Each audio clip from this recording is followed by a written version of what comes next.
Stats Report Week 8. Welcome back to Talking Giants. My name is Justin Penik. The Giants played on Monday, a day later than they usually do. Monday Night Football, they lost 20-17. So the Stats Report video is coming out a day later as well. Won't be as long because I know a lot of you're either on to the Raider game or you're on to the offseason, which I wouldn't blame you. So whenever we lose, and we know that the season's over, whenever we lose, I like to give you some draft odds at the start of the video. So according to Football Outsiders, the Giants have a 34.5% chance at a top 5 draft pick, and the Bears have an 18.9% at a top 5 draft pick. Now, if you want to get excited, what I recommend you do is I recommend you look at the Chicago Bears schedule, because they have the Steelers this week. And that maybe can be a win, but the Steelers are looking a little bit better these last couple weeks. They're finding some momentum, especially on the offense side of the ball. Justin Fields also takes sacks at an enormous rate, and that Steelers pass rush is probably going to eat his lunch. So that's this game. They have a couple other tough games against the Ravens, though they play the NFC North. So they have the Ravens, the Bengals coming up. Those are really good teams. All those teams in the NFC North are really, really good. And then you have the Lions on Thanksgiving, the Giants like week 15 or week 16, and then the Vikings to finish the season. So those are the games that stick out in my brain that could possibly be win. Last game of the season against the Vikings, maybe against the Giants, who knows? And then the Lions on Thanksgiving are absolutely pitiful. So Bears have 3 wins right now. They could finish the season as a 4-win team. And that definitely does help. I think 4 wins, good chance at the top. That's top 5 draft pick, right? So if they finish with 4 or 5 wins, could be a top 5 draft pick, and odds are maybe you're 6, 7, 8, and that is really, really good if the Giants finish in the top 5 themselves. I'm not rooting for that. I'm rooting for life to continue right now as a Giants fan. I'm not really rooting for anything in particular. Rooting for Daniel Jones. I'm rooting for Andrew Thomas. I'm rooting for Kadarius Toney. I'm rooting for Aziz. I mean that's what I'm rooting for at this point as a Giants fan. So keep an eye on the Bears. Root for the Bears to lose. Don't root for the Giants to lose, but root for the Bears to lose, because certainly their schedule is pretty tough. While the Giants could probably squeak out some wins to finish off the season. So also what I want to show is the NFL team tiers by EPA. You see offense, you see the defense, you see the Giants are close to average in both offensive and defensive categories, but still they are a bottom tier team. They're a bottom tier team. When you're on that lower left quadrant, it's not good. That's not where you want to be. They're a little bit closer to average when it comes to defense compared to offense, which is not surprising. Their defense has been below average, but they've had some good weeks here and there. And the offense was around average, but then they lost Andrew Thomas, they lost Kenny Golladay, and Jason Garrett reverts back to the same habits of not prioritizing getting the ball down the field, and you never prioritize explosive plays in the first place. But losing these guys just resulted in an offense that was just very, very pedestrian. You can also see the Vegas tiers of NFL teams as well. I like to look at that, which basically says that if the Giants are playing at a neutral site against a perfectly level average team, Vegas would still say that they are minus 4.7 point underdogs. I do not know why they have the Saints so high. They have the Saints above the Titans, the Pats, the Bengals. The Seahawks make sense because they lost Russell Wilson, and that team is pretty much a disaster to begin with. But they should really not be next to the Chargers. They should not be next to the Titans and the Patriots and the Bengals. The Vegas really likes the Saints. So and it's even after they lost Jameis Winston, by the way. This chart is reflective of losing Jameis Winston, and then the same thing with the Titans. This chart is reflecting them losing Derrick Henry, and I'm going to be honest, that little point spread didn't change much in the eyes of Vegas pre-Derrick Henry and post-Derrick Henry. Just a heads up. He's a big loss for them, but just a heads up, looking at how maybe Vegas values running backs, right? So yeah, that's where we are there. What I want to talk about before we get to the offensive side of the ball is I do want to talk about Joe Judge and fourth down decision making. There's not a lot of charts that I could really show you to really tell you that the Giants should be more aggressive on fourth down. If the Giants had an offense where they were high-powered, they were an explosive offense, and I was confident that they can return back to the 50-yard line, that they can cross the 50-yard line, that they can get back into the red zone, then I may be okay with, punting it on fourth down when we have a 4th and 3, 4th and 2 from midfield. I would be more confident in kicking a field goal, 4th and 2 from the Kansas City 5-yard line, if I was confident that the Giants were going to be able to march down against a bad Kansas City defense and score 7 points the next drive. But they're not. Daniel Jones was like the only quarterback in the National Football League that hasn't thrown like a red zone touchdown yet this year. And he did. That was like the first against Kyle Rudolph. Like, you can't believe. There's just some stuff that you can't believe, and you can't make this stuff up. Giant Insider, right? So I don't need to show you, there are certain situations where the Giants should go for it. Because if you're still doubting it, what evidence do you have that it works? What evidence do you have that playing the field position game and kicking the field goal works under Joe Judge? It's been 28 games. It hasn't worked once. Hasn't worked once where I can point to a specific game and say, yeah, kicking the ball, playing the field position game in that game worked for the Giants. It didn't. And frankly, Joe Judge tries to play the field position game, but the Giants are one of the worst teams in the National Football League in terms of their average starting field position on offense. So he prioritized field position, but his offense starts off terribly almost every single drive. So, and then you also saw on the screen that I had that Joe Judge and the Giants, they have lost the most points in terms of winning percentage by kicking field goals in two-go situations. So situations in which Ben Baldwin's bot decides, hey, I think they should go for it here. The Giants have lost the most winning percentage points based off of situations where they should go for it, and then they kick a field goal. So it sucks. It's not good. If Joe Judge was able to self-reflect on his fourth down decision-making and change his offensive philosophy, I would like him a lot more as a coach. But guess what? Those are two of the biggest things in terms of being a head coach, and he doesn't do them well. So, doesn't even do them well. All right, so moving to the offensive side of the ball right now, what I want to try to debunk to start is I want to try and debunk that you need, and need is the key word here, you need a good pass-blocking O-line to throw the ball deep down the field. That's what I want to try and debunk right now. Is it preferred to have a really good pass-blocking offensive line to throw the ball deep down the field? Absolutely. Is it helpful? More or less. More or less, quarterbacks who throw the ball deep down the field also have good pass-blocking units. That is what this exercise has taught me, but there are some exceptions. It's not impossible. It's just not flat-out impossible to have a game plan where you're getting rid of the ball quick, but you're also not throwing it deep down the field. Like, it's not impossible. And people are giving these passes to Jason Garrett simply because of the offensive line. The offensive line has been a problem for the Giants since Vietnam. Eventually, somebody has to rise above it. There's NFL teams that do. There's quarterbacks that do.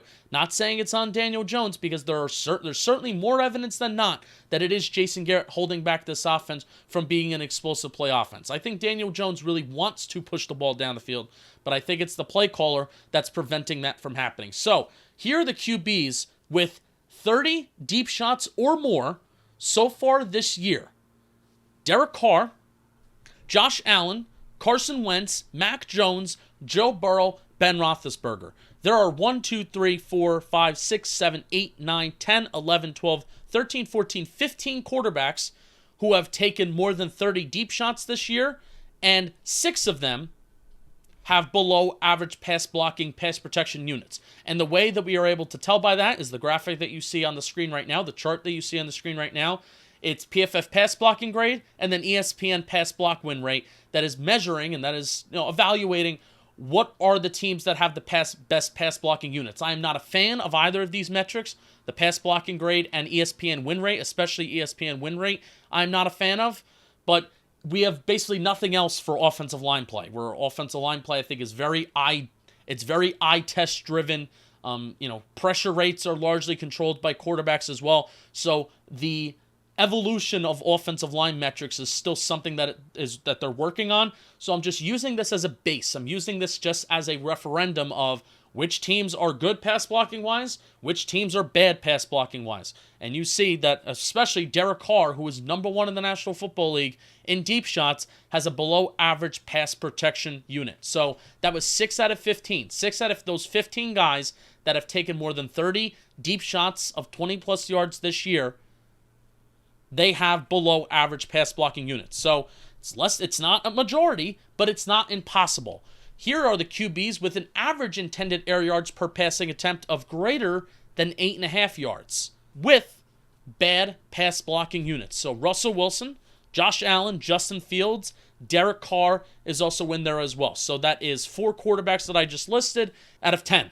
So a 4-to-10 ratio. You had a 6-to-15 ratio in the first one were deep shots, and then the average intended air yards, you had a ratio of 4-to-10.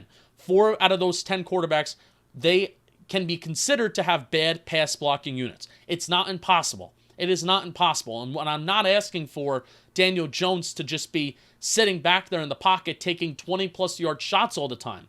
So what this is going to lead me to ultimately is the explosive play report. Because what you see in the explosive play report is only one passing play, only one play between 15 to 19 yards for the Giants this past Monday. The Kansas City Chiefs were one of the worst defenses in the National Football League in terms of allowing plays between 15 to 19 yards. And the Giants, actually in weeks past, if you've been following the Stats Report for a couple weeks now, you know that the Giants are actually pretty good at producing plays of 15 to 19 yards. It's just producing 20-plus yards that's been the problem. And this game, they only produced one play of 15 to 19 yards. So I'm not even asking them to take John Ross deep shots all the time like they did that worked, right? Because Daniel Jones needed that clean pocket. He needed that pocket to manipulate. He needed that pocket to step up and to put a little bit of arm under that throw that turned out to be like a 50-yard play, right? But that's why I look at every single week, not just the 20-plus yard plays, but I like to talk about the 15 to 19-yard plays and the running plays of 10-plus yards as well. Because I also count those as explosive plays that are really, it's moving the chains. It could flip a game script. It could bring you from midfield to close to the red zone. It could get you out of your own end zone close to midfield, right? So those 15 to 19-yard plays, they have the power to do that where they are significant within themselves too, especially when you talk about the passing plays. Passing plays of 15 to 19 plays, 15 to 19 yards. And when you throw the ball and when you complete a pass between 15 to 19 yards, that's not a play where you need to be standing in the pocket for 3 seconds. That's not a play where routes should be taking so long to develop. And Bobby Skinner looks at every single week, Bobby looks at plays with 2 or more 15-plus yard routes and plays with 1 or less 15-plus yard route. Giants only had 7 passing attempts with 2 or more 15-yard routes. Hey, they were 6 for 7. They were 6 for 7 on those with 112 yards, 16 yards per passing attempt. They had more passing yards on 7 attempts where you had 2 routes going 15 yards down the field than 25 passes with 1 or less 15-yard route. Come on, just because you call for a deep concept, you can see it here in the explosive play report. Just because you call for a deep concept doesn't mean that you have to throw it deep. You could check it down to Devontae Booker, who turns that into a 40-yard gain. Runs over the middle of the field. That was a play that happened and it worked because you called some deep concept and you had those things play off each other. So the middle of the field was open for your check down. Those are things that work. When you're running routes of one man going 15 or less yards, you should expect to go for that play to go 15 or less yards. You really should. And you shoot yourself in the foot. And you don't necessarily need good pass blocking protection constantly for you to throw a 15-yard route, for you to throw past the sticks. Not asking you to throw 20, 30 yards down the field. You don't need it. Some of Daniel Jones' best games last year against the Eagles, the second game where they were home, Daniel Jones, his time to throw was 2.35 seconds, but his average intended air yards was 8.3. It's getting rid of the ball really quick while still throwing it down the field. Week 1 against the Broncos, he had an average intended air yards of 8.8, but a time to throw of 2.58 seconds. This past week, it was 2.49 seconds his average time to throw. His average intended air yards was 4 yards. It's pathetic. It's pathetic. You're not even attempting to get even halfway to a first down on a 1st and 10 or a 2nd and 10. 4 yards. Average intended air yards, 4 yards, all game. I don't care how bad your offensive line is. You got to take some shots. All right, let's move to the defense side of the ball now. Patrick Graham obviously came up with a really, really good defensive plan.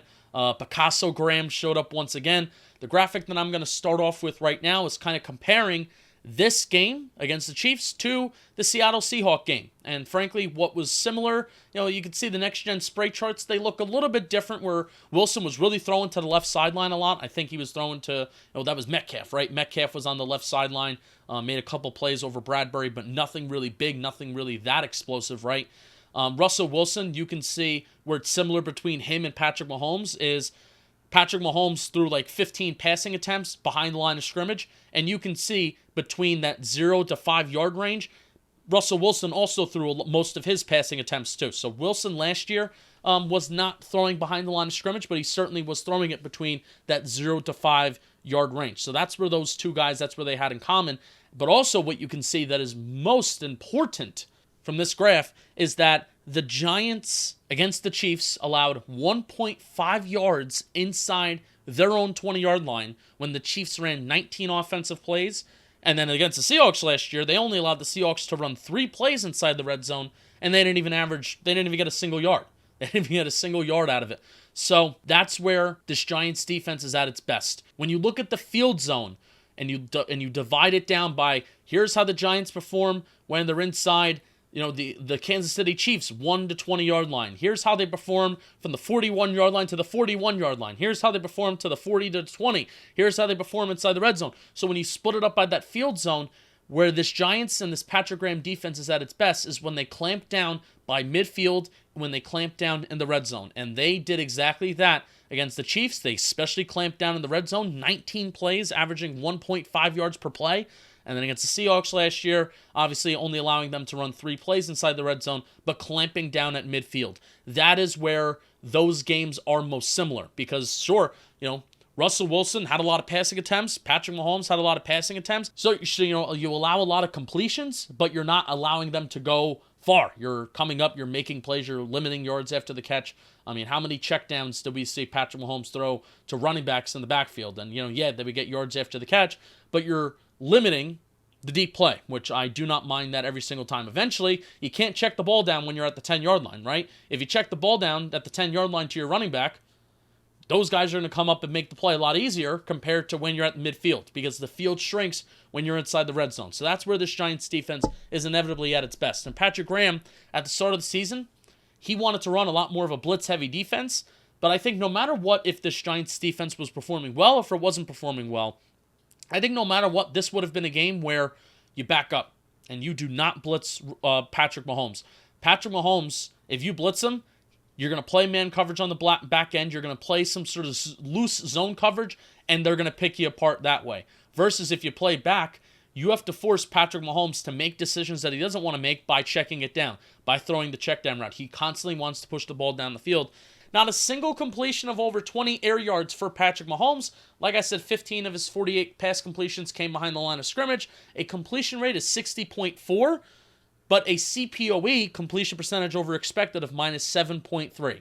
So, does that say that, Mahomes had a bad game, but I'd like to say that, the Giants defense forced Mahomes into having a bad game too. But there was also a side of things where the Chiefs offense and the Chiefs as a team, they're a little bit lost.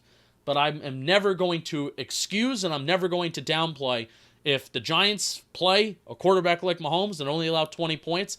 I am never going to dismiss that type of game and that type of game plan that they had and how they executed it. So what I do want to talk about last is Travis Kelce. The Giants really, really limited Travis Kelce, and I did not know this until I looked back on Next Gen Stats and their tweets this past week. You saw at certain times James Bradbury was on Travis Kelce, and there was particularly one where he forced an incompletion, or one where it was really good coverage, and Patrick Mahomes just had to throw the ball to the sideline because Travis Kelce wasn't open, and that was a talking point that Bobby and we were kind of going back and forth all week of who's going to cover Travis Kelce. Is it going to be a safety? Is it going to be a linebacker? But no, I think what they kind of decided to do is Tyreek Hill is going to be kind of blanketed by a couple different people, whether it is a Dory Jackson plus a linebacker and a safety that's kind of surveying where he's at. Then we're going to play one-on-one, with maybe whoever's in the slot, and then we'll also put a cornerback and we'll just kind of press him and we'll be aggressive at the line of scrimmage against Travis Kelce. And it shows that Travis Kelce against defensive backs this year, he's been limited. He's been limited a little bit. The catch rate over expected is pretty low versus a linebacker where it's a little bit higher. So it's a little bit unconventional, but putting a cornerback on Travis Kelce, you wouldn't think that it would work because you think that he was just out-physical somebody, but that has not been the case. Has not been the case. James Bradbury, the plays that I saw that he was over Travis Kelce, did a pretty good job of defending him, and Travis Kelce was very, very limited this past game. All right. So that's a stats report. We will be back next week talking about the Raider game, hopefully celebrating a Giants victory, but I guess more importantly at this point of the year, celebrating a Bears loss. Peace. See you next week, and go blue.